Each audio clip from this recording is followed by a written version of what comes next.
हमारे गठबंधन के नेता सबसे पहले ओम प्रकाश राजभर जी, यहां पर उपस्थित केशव देव मौर्य जी, संजय चौहान जी, प्रेमचंद प्रजापति जी, रामसागर बिन जी, राजमाता आदरणीय श्रीमती कृष्णा पटेल जी, मंच पर उपस्थित समाजवादी पार्टी के राष्ट्रीय उपाध्यक्ष आदरणीय किमने नंदा जी, आदरणीय शिवपाल सिंह यादव जी, समाजवादी पार्टी के प्रमुख महासचिव इंद्रजीत सरोज जी और मंच पर उपस्थित जहां से चुनाव शुरू हुआ था, आरएलडी के राष्ट्रीय अध्यक्ष जयंत चौधरी जी, पार्टी के हमारे सभी नेता, गठबंधन के सभी हमारे नेता पदाधिकारी और इस चुनावी जनसभा में उपस्थित गठबंधन के सभी हमारे नेता कार्यकर्ता, आदरणीय बुजुर्ग, किसान भाई, मजदूर, माताएं बहनें और बड़ी संख्या में नौजवान साथी पत्रकार बंधुओं, मैं सबसे पहले आदरणीय ममता बनर्जी जी, उनका बहुत बहुत धन्यवाद और आभार प्रकट करना चाहता हूं। जहां वो पहले भी आई, उन्होंने अपील कर करके एक संदेश देने का काम किया और मैं कह सकता हूं, जब आप यहां पे आई, भारतीय जनता पार्टी को अपनी हार याद आ गई और आज जब आप 7वें चरण के चुनाव में आई हैं, तो न केवल भारतीय जनता पार्टी हारेगी, आज जहां वोट पड़ रहा है 6वें चरण में और 7वें चरण में जहां वोट पड़ेगा, भारतीय जनता पार्टी का पूरा सफाया होने जा रहा है। मैं देख रहा हूं मैदान पूरा भरा दिखाई दे रहा है मुझे। न केवल मैदान, जहां तक मैं देख सकता हूं, मुझे बड़ी संख्या में लोग दिखाई दे रहे हैं। जहां सड़कें भरी हैं, मंच भरा है, दाएं हाथ पर एक देख रहा हूं बड़ी संख्या में लोग हैं, बाईं तरफ हैं। ये जोश और उत्साह बता रहा है कि यहाँ की जनता, पूर्वांचल की जनता इस बार बीजेपी को माफ नहीं करेगी, साफ करने का काम करेगी। ये तो पहला चुनाव मैं देख रहा हूं जहां पर जनता चुनाव लड़ रही है। हर चरण में गठबंधन को बढ़त नजर आ रही है और ऐसा लग रहा है कि इस बार जनता हर चरण में मुकाबला करके गठबंधन को ज्यादा से ज्यादा सीटें दिलाना चाहती है।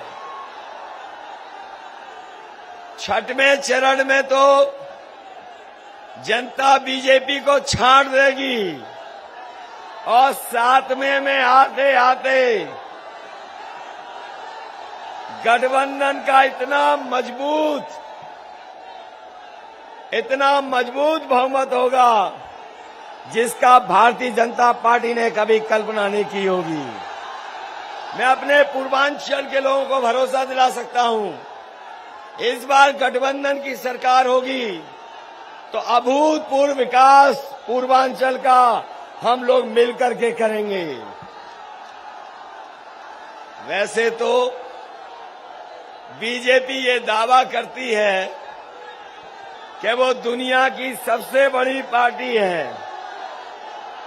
बीजेपी ये भी दावा करती है कि उन्होंने मिस्ड कॉल देकर के इतने पार्टी के सदस्य बनाए हैं कि शायद दुनिया में कोई इतनी बड़ी पार्टी नहीं होगी। लेकिन जिस तरह का कार्यकाल डबल इंजन सरकार का देखा है, मैं ये दावा कर सकता हूं, इस धरती पर दुनिया में इतनी झूठी पार्टी नहीं मिलेगी जितना भारतीय जनता पार्टी के नेता और पार्टी है। बताओ साथियों, बीजेपी झूठ बोलती है कि नहीं बोलती है? बताओ, किसानों को कहा कि आय दोगुनी होगी, क्या किसान भाइयों की आय दोगुनी हो गई? क्या नौजवानों 5 साल नौकरी और रोजगार के लिए इंतजार नहीं करना पड़ा? न केवल नौकरी और रोजगार के लिए इंतजार करना पड़ा, ये वही लोग हैं जो कह रहे थे हवाई चप्पल में चलने वाला हवाई जहाज में चलेगा। बताओ, इन्होंने हवाई जहाज बेच दिए कि नहीं बेच दिए? हवाई जहाज जहां खड़े होते थे वो हवाई अड्डे बेच दिए, रेलगाड़ियां बेच दी, रेलवे स्टेशन की कीमती जमीनें बेच दी, रेलवे स्टेशन बिक रहे हैं, पानी के जहाज बिक रहे हैं, पानी के जहाज जहां खड़े होते थे बंदरगाह बिक रहे हैं। और ये बीजेपी के लोग इसलिए बेच रहे हैं, आपने पुरानी कहावत सुनी होगी कि न रहेगा बांस और न बजेगी बांसुरी। जब ये सब बिक जाएगा तो फिर कौन मांगेगा नौकरी? नहीं मांगेंगे रोजगार। जब ये सब समाप्त हो जाएगा तो बताओ, संविधान में जो अधिकार मिलते थे वो अधिकारों को कौन देगा? नौकरी में जो अधिकार मिल रहा था, मान सम्मान मिल रहा था, ये जब सरकारी संस्थाएं बिक जाई थी कौन देगा? इसलिए जहां ये उत्तर प्रदेश के भाग्य का चुनाव है, वहीं देश किस रास्ते में जाएगा इसका भी चुनाव है। बता, ये चुनाव इस बात का भी है कि भारत का लोकतंत्र बचेगा कि नहीं बचेगा। ये चुनाव इस बात के लिए भी है कि भारत का संविधान बचेगा कि नहीं बचेगा। लेकिन जो मैं माहौल देख रहा हूं, इतना ऐतिहासिक समर्थन शायद कभी नहीं मिला होगा जितना ऐतिहासिक समर्थन मिल रहा है। और याद कीजिए, ये बीजेपी के लोगों ने सपना दिखाया था कि बनारस को क्यूटो बना देंगे। ये बनारस के क्यूटो बनाने वालों ने काशी की इतनी तोड़फोड़ कर दी है, इतनी तोड़फोड़ कर दी है कि इस बार बनारस के लोग भारतीय जनता पार्टी के झूठ का रस निकालने का काम करेंगे। न केवल बनारस के लोग रस निकाल देंगे झूठों का, ये चुनाव हमें दिख रहा है हवाई क्यूटो बनाने, जो हवाई क्यूटो बना रहे थे, बनाम बनारसी वोटरों का चुनाव है। बताओ, बनारस के लोग और आसपास के लोग जो आए हैं, बीजेपी को सबक सिखाने का काम करोगे कि नहीं करोगे? बीजेपी ने धोखा दिया कि नहीं दिया? और जिस समय फ्री सिलेंडर बांटे थे, उस समय याद है, जो सिलेंडर की कीमत 400 थी, आज बताओ 1000 पार कर गई कि नहीं कर गई? जो हमारे किसान भाई हैं, खाद तो मिली नहीं, और खाद की बोरी से चोरी हो गई कि नहीं हो गई? डीएपी मिली नहीं। इस बार बीजेपी वाले भी चुनाव के बाद ढूंढने में नहीं मिलेंगे। जिन्होंने डीएपी खाद गायब कर दी, याद रखना, इतना वोट इनके खिलाफ पड़ने जा रहा है कि चुनाव के बाद ये बीजेपी वाले ढूंढने को नहीं मिलेंगे। इसलिए हम आपसे निवेदन करना चाहते हैं, अपील करना चाहते हैं कि समाजवादियों ने जहां पर मैनिफेस्टो और मैनिफेस्टो में ये कहा है कि समाजवादी सरकार बनेगी तो न केवल भर्ती निकालेंगे फौज की, पुलिस की, बल्कि जो 11 लाख पद खाली हैं उन पदों को भी भरने का काम समाजवादी सरकार में होगा। ये हमारे बीएड, टेट वाले लोग हैं, शिक्षा मित्र वाले हैं, बीटीसी, बीपीएड और पुरानी भर्ती वाले जिनके पद खाली है, 69,000 शिक्षक, रोजगार सेवक, आंगनबाड़ी, आशा कार्यकर्ता, अगर किसी को उम्मीद है तो वो समाजवादियों पर उम्मीद है और गठबंधन पे उम्मीद है। हम आपको भरोसा दिलाते हैं समाजवादी सरकार आएगी तो इनके पक्ष में फैसला लेकर के समाजवादी लोग काम करेंगे। ये लोग जो गर्मी निकाल रहे थे, गर्मी निकालने वालों ने बताओ नौजवानों भर्ती निकाली क्या? 3 साल से इंतजार कर रहे हो कि नहीं कर रहे हो? और आपकी उम्र भी बढ़ गई, इसलिए समाजवादी सरकार बनेगी तो पुलिस के साथ साथ फौज की भर्ती कैसे निकले उस दिशा में भी समाजवादी लोग काम कर करके दिखाएंगे। मुझे तो लग रहा है ये 6वें और 7वें चरण वाले लोग जो गर्मी निकाल रहे थे उनकी भाप निकालने का काम करेंगे। बताओ भाप निकाल लोगे कि नहीं निकालोगे? इसलिए याद रखना, ये चुनाव जहां साइकिल का है वहीं आपके छड़ी वाले भी लड़ रहे हैं। साइकिल और छड़ी दोनों की मदद करोगे? और मुझे खुशी है इस बात की, जहां से चुनाव शुरू हुआ था, पश्चिम से चुनाव शुरू हुआ था, इस बार आरएलडी और गठबंधन के लोगों ने भारतीय जनता पार्टी का हमेशा हमेशा के लिए खात्मा पश्चिम में कर दिया है।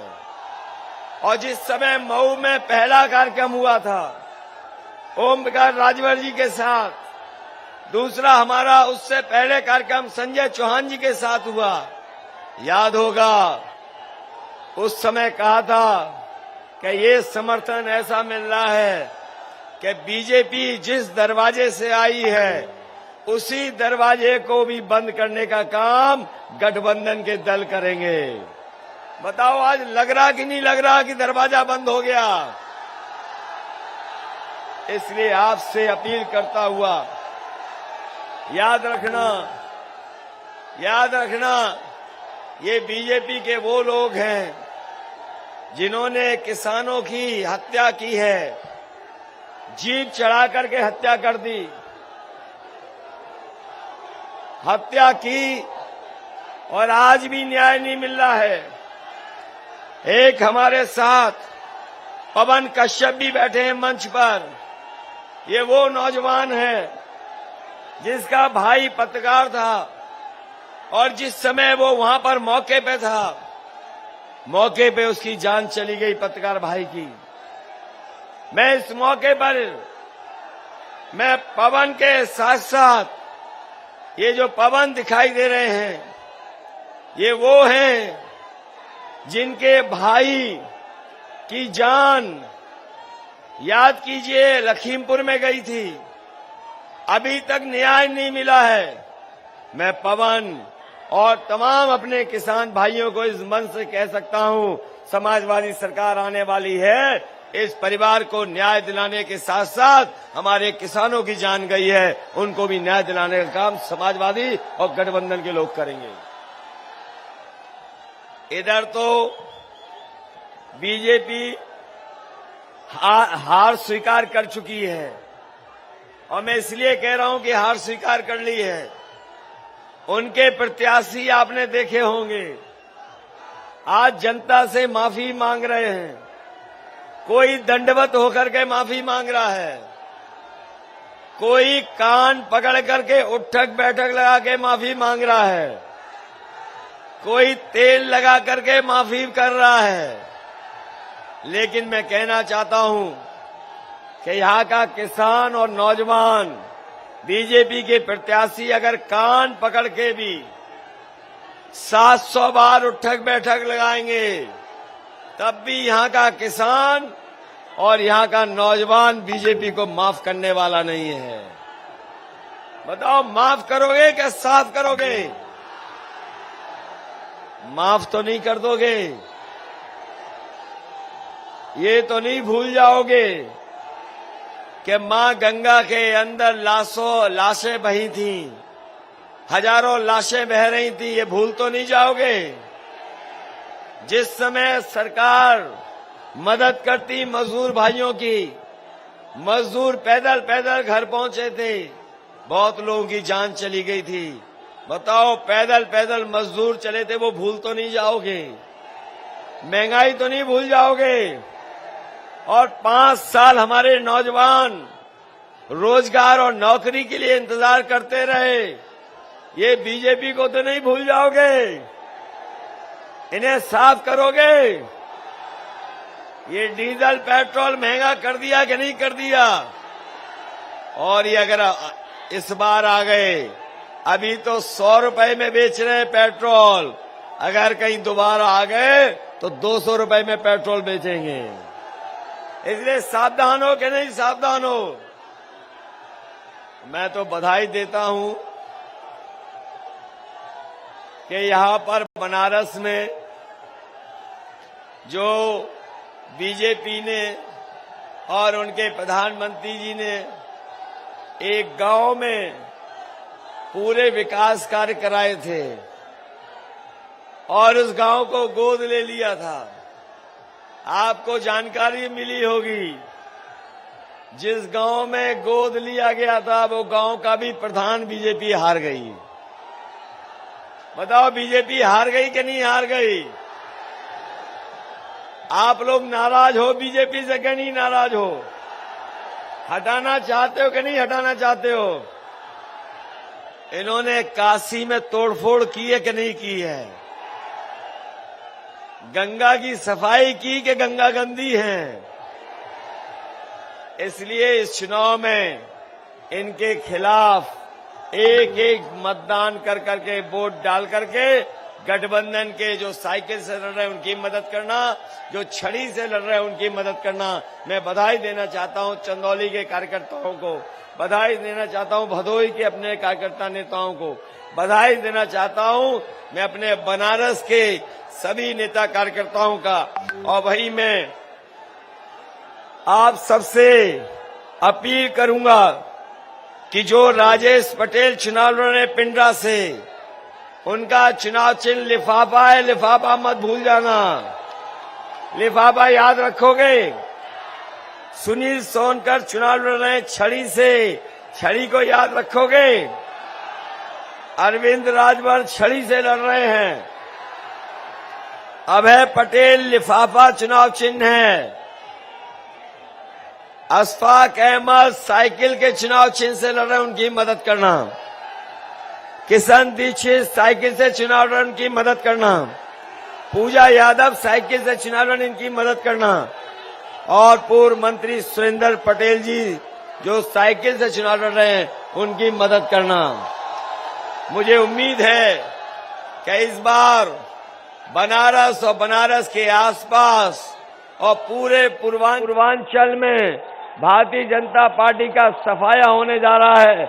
मैं पूर्वांचल की जनता को भरोसा दिलाता हूं, जब कभी गठबंधन सरकार बनेगी, भविष्य में आने वाले समय में गठबंधन सरकार बनने जा रही है, पूर्वांचल के किसानों का, पूर्वांचल के नौजवानों का और पूरे क्षेत्र का अभूतपूर्व विकास कराने का काम हम लोग मिलकर के करेंगे। इन्हीं शब्दों के साथ आप सबका स्वागत करता हुआ, आप सबका धन्यवाद देता हुआ, आप सबको बधाई देता हुआ कि आने वाले समय में आप गठबंधन की सरकार बनाएंगे। मैं इन्हीं शब्दों के साथ एक बार फिर पश्चिम बंगाल से जिन्होंने ऐतिहासिक लड़ाई लड़ी और भारतीय जनता पार्टी ने सब कुछ दांव पे लगा दिया था।